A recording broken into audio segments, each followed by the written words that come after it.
রাস্তা আছে, আছে কালভার্টও, এর সবই আবার সরকারি। তবুও এই রাস্তা দিয়ে কেউ চাইলেই ঢুকতে বা বের হতে পারে না, কারণ বের হওয়ার পথেই রয়েছে বিশাল এক লোহার গেট। আবার সেই গেটেও ঝুলছে বড় মোটা এক তালা। কিন্তু আশ্চর্যের বিষয়, চাবিটা আছে শুধু এক নারীর কাছে।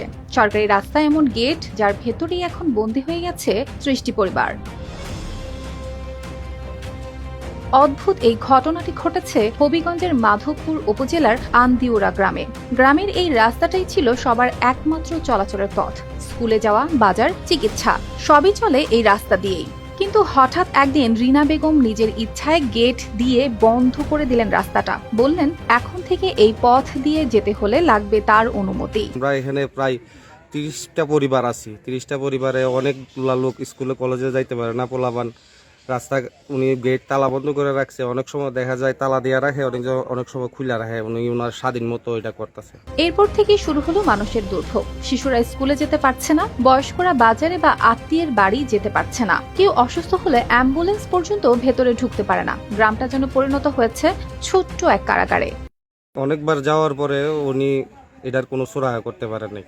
আয়া একবার খুলে দিছে ওসি স্যার সহ, উনি আবার এটা দিছে।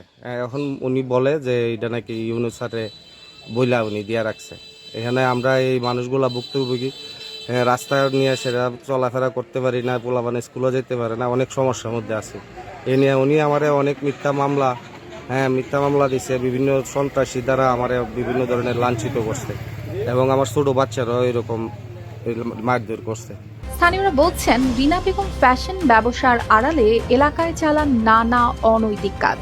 কেউ প্রতিবাদ করলে নাকি তাদের বিরুদ্ধে দেন মিথ্যা মামলা, তারপর জরিমানা নিয়ে করেন আপোষ। আমরা স্কুলে যেতে পারি না, তাই আমাদের রাস্তা সবসময় তালাবদ্ধ থাকে।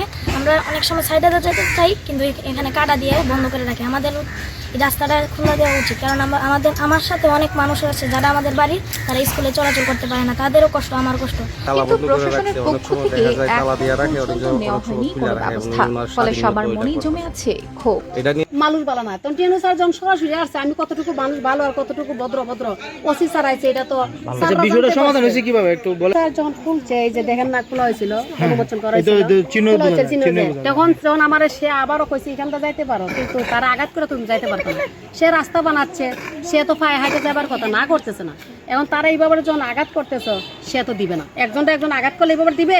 তখন স্যারে বলছে তুমি তাকদা করে আবার গেট লাগাও। এখানটা কোনো তাদের অধিকার না, তোমার বাড়ির সামনে তুমি। তাদের একটাই দাবি, সরকারি সম্পত্তিতে বসানো এই বেআইনি গেট যেন দ্রুত খুলে দেওয়া হয়। কোনো মানুষকেই তার নিজের বাড়িতে বন্দী হয়ে আর থাকতে না হয়।